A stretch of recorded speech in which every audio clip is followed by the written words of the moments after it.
بسم اللہ الرحمن الرحیم۔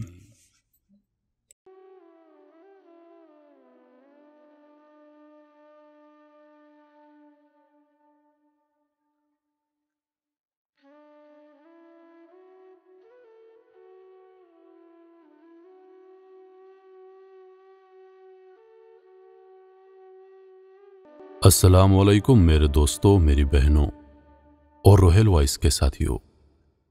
میں ہوں روہیل خان اور آپ دیکھ رہے ہیں روہیل وائس چینل۔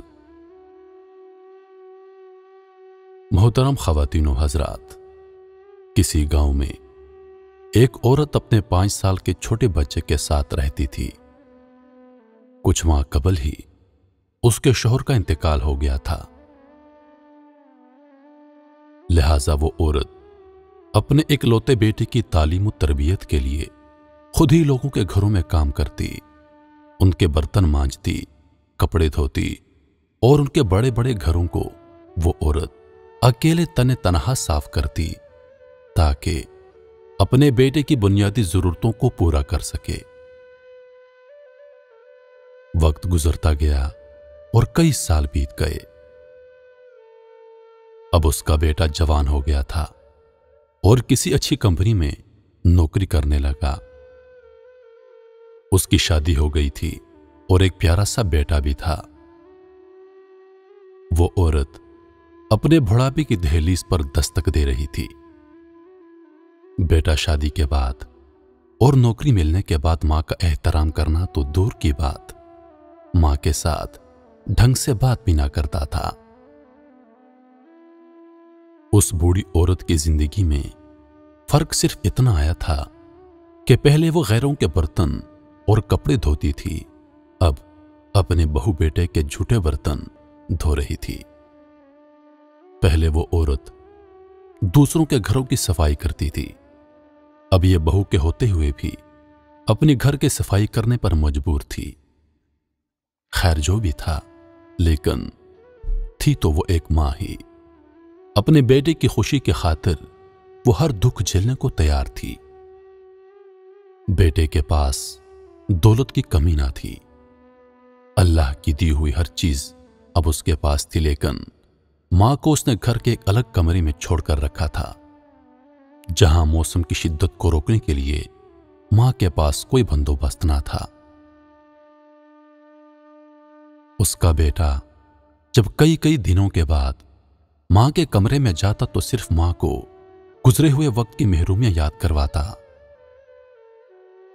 ایک دن سردیوں کی سرد شام میں اس کی ماں سوچ رہی تھی کہ آج اس کا بیٹا کام سے واپس آئے گا تو وہ اسے کہے گی کہ اس کی کمزور ہڈیوں میں اب سردی کو برداشت کرنے کی ہمت نہیں رہی۔ وہ اسے نئے کمبل کا کہے گی، کیونکہ اس کمبل میں اسے سردی بہت لگ رہی تھی، اور اب اسے پورا یقین تھا کہ اس کا بیٹا اس کی یہ خواہش ضرور پوری کرے گا۔ رات کو بیٹا گھر آیا تو ماں نے بڑے پیار سے اسے نئے کمبل کا کہا تو بیٹا غصے سے آگ بگولا ہو گیا، کہنے لگا، ماں ابھی میں کام سے آیا ہوں اور آتے ہی آپ اپنا مطالبہ لے کر آ گئی ہیں۔ ماں جی، تم کو تو پتا ہے کہ کتنی مہنگائی ہو گئی ہے، اب تمہارے پوتے کو اسکول داخل کروانا ہے، اس کا یونیفارم اور کتابیں لینی ہیں، گاڑی کی قسط ادا کرنی ہے، میں نے ابھی اپنے لیے جیکٹ خریدنی ہے، تمہاری بہو کے لیے شال لانی ہے۔ ماں جی، تم تو سارا دن گھر میں رہتی ہو، تمہیں کمبل کی اتنی کیا اشد ضرورت آن پڑی ہے؟ ہم لوگوں نے تو باہر جانا ہوتا ہے، گھومنا ہوتا ہے۔